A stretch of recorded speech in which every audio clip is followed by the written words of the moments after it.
அனைவருக்கும் வணக்கம். நம்ம இந்த வீடியோவில் வந்து என்ன பார்க்க போகிறோம் அப்படின்னா 10th சயின்ஸில் இருக்கிற இயக்க விதிகள் அப்படின்ற ஒரு லெசன் தான் பார்க்க போகிறோம். இதுக்கு முன்னாடியே 6th புக்கில் இயக்கம் மற்றும் விசை பார்த்துட்டோம். 7thலையும் விசை மற்றும் இயக்கம் கொடுத்துருந்தாங்க, அதையும் பார்த்தாச்சு. 8thலையும் கொடுத்தாங்க, 9thலையும் வந்து இயக்கம் அப்படின்ற ஒரு லெசன் வந்து கொடுத்தாங்க. ஸோ இப்போ ஃபைனலாக என்ன பார்க்க போகிறோம் அப்படின்னா 10th இருக்கிற இயக்க விதிகள் அப்படின்ற ஒரு லெசன் தான் வந்து பார்க்க போகிறோம். இதில் முக்கியமானது என்ன அப்படின்னா நியூட்டனோட 3 லாவுமே வந்து நமக்கு கொடுத்துருக்காங்க. அந்த 3 விதிகள் தான் ரொம்ப ரொம்ப ரொம்ப முக்கியமான ஒரு விதிகள் இந்த லெசனை பொறுத்தளவு.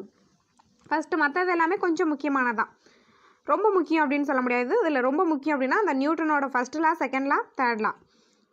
இயந்திரவியல் அப்படின்னா விசையின் செயல்பாட்டால் பொருள் மீது ஏற்படும் விளைவுகளை பற்றி படிக்கிறதுக்கு பேர் தான் என்ன அப்படின்னா இயந்திரவியல்.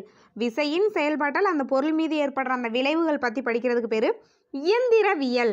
இது ஒரு 2 பிரிவுகளாக சொல்லியிருக்காங்க. ஒன்று நிலையியல், இன்னொன்று இயக்கவியல்.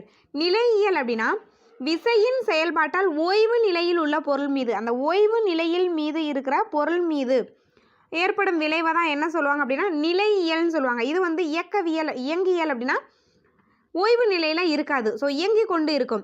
விசையின் செயல்பாட்டால் இயக்க நிலையில் உள்ள பொருள் மீது ஏற்படும் விளைவுகளை பற்றி படிக்கிறதா என்ன அப்படின்னா இந்த இயக்கவியல் அப்படின்றது.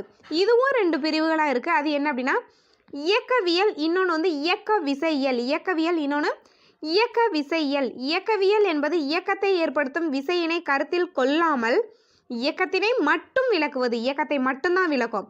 ஆனால் இது பொருளின் இயக்கத்தையும் அதற்கான காரணமான விசையும் பற்றி விளக்குவதுதான் இயக்க விசையியல்.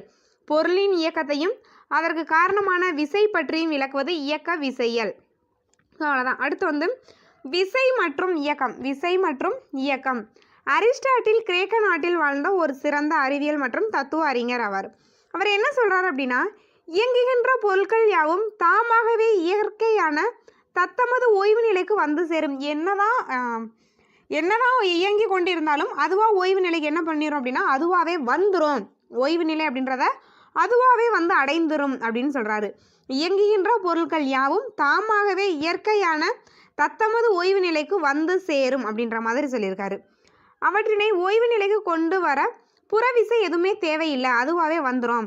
இவ்வாறு இயங்கும் பொருளின் இயக்கத்தினை இயற்கையான இயக்கம் அப்படின்னு சொல்லலாம். அதுவாகவே ஓய்வு நிலைக்கு வந்துச்சு அப்படின்னா அது வந்து இயற்கையான இயக்கம்.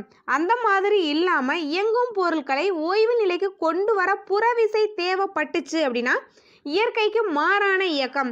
புறவிசை தேவைப்படலை அப்படின்னா இயற்கையான இயக்கம். புறவிசை தேவைப்பட்டுச்சு ஓய்வு நிலைக்கு வர்றதுக்கு, புறவிசை தேவைப்பட்டால் அதை வந்து இயற்கைக்கு மாறான இயக்கம் அப்படின்னு சொல்கிறாங்க.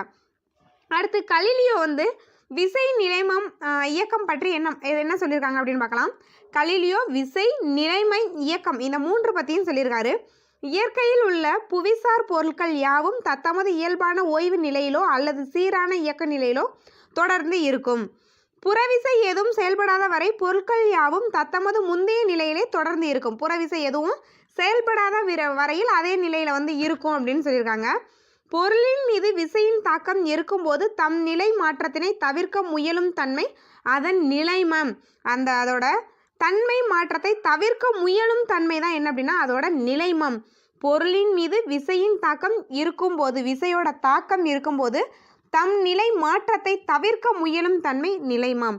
வெற்றிடத்தில் வெவ்வேறு நிறை மற்றும் பொருட்கள் யாவும் ஒரே உயரத்தில் இருந்து விழும்போது அவை ஒரே நேரத்தில் தரையை வந்தடையும். ஸோ அந்த வெற்றிடத்தில் மேலேருந்து கீழே பொருள் வரும்போது கீழே வந்து ஒரே நேரத்தை வந்து தரையை வந்து வந்தடையும் அப்படின்னு சொல்கிறாங்க. நிலைமம்